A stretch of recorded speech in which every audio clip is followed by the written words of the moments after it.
Hello, my name is Korin Meyer, and I'm about to deliver my final speech for the semester, which is the experience speech. I would like to start off by saying that this class was a little bit more difficult than I thought it was going to be. Reason being, in order to manage time, speak clearly, interact with the audience, and remember everything that you're going to say gets a little bit difficult.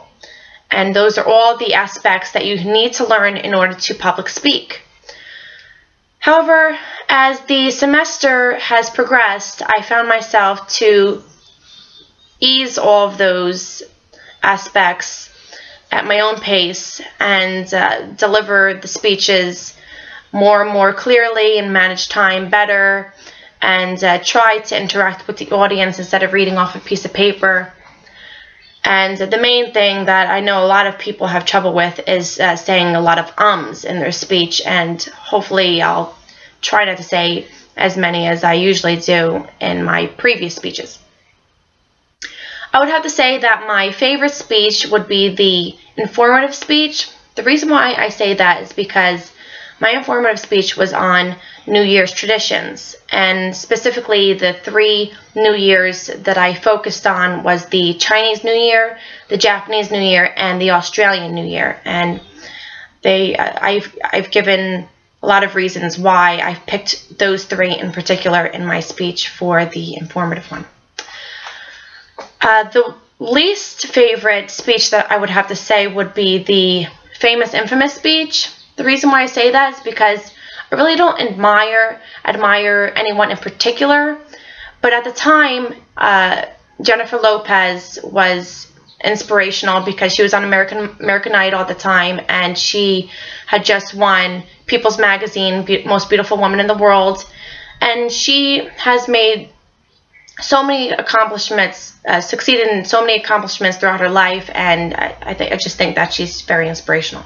So that's why I did that on her, and it was pretty fun learning things specifically about her.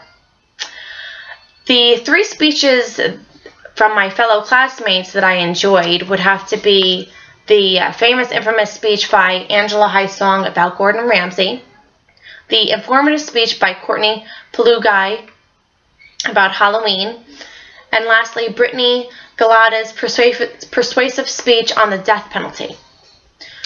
The reason why I really like Angela High-Song's speech about Gordon Ramsay is because I really like Gordon Ramsay.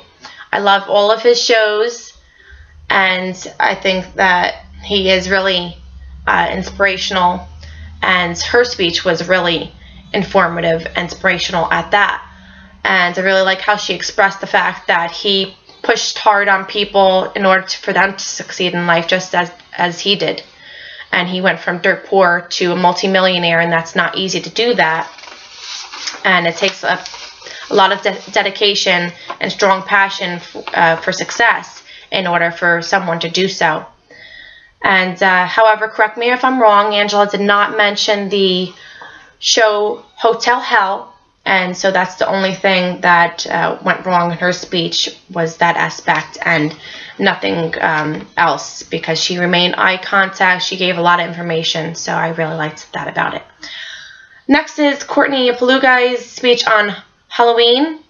She gave a lot of interesting information about Halloween and stated why it was so important, and how, of course, it's not only about candy giving and eating candy, how most of us really care about, how it has a whole meaning, and she states that in her speech. However, I would have to say that Courtney had little, if any, eye contact, like she was reading off of a paper the whole time, so there really wasn't any audience interaction there. Okay, and lastly, Brittany Galata's speech about the death penalty was equally interesting, and she laid out some really good and important information for people to deliberate whether or not that states should keep criminals behind bars for a long period of time or just give them the death penalty outright. Moreover, her speech was mainly about the cost of our U.S. dollars, about how it's costing us a lot for keeping these criminals in jail rather than disposing of them quickly once found guilty. And what I would like to say to that is that, you know, what the problem is with that is if what if an individual is found not guilty down the line, and what if we're killing an innocent individual? So, and furthermore, that there will always be more and more evidence, especially on murder trials, that will show up and that won't show up until years later. And it's a hard decision to make, and that's why most states keep murderers in jail, and the cost is the reason why some states do not keep them in jail. So, well, let's move on to the advice for future students and about e-learning. My advice for future students to prepare for this course, because it is not as easy as they think. I'm sure that others think otherwise, but I had some trouble. And go figure, I'm generally a good speaker in real life, but when speaking to a computer, knowing that a lot of people might be watching me, it gets a little shaky. All in all, I think that e-learning is very great and organized and easy to follow. However, in this class, I had a little trouble with the assignments as to what exactly to do. I know now that everything is stated clearly, but I had a little trouble still.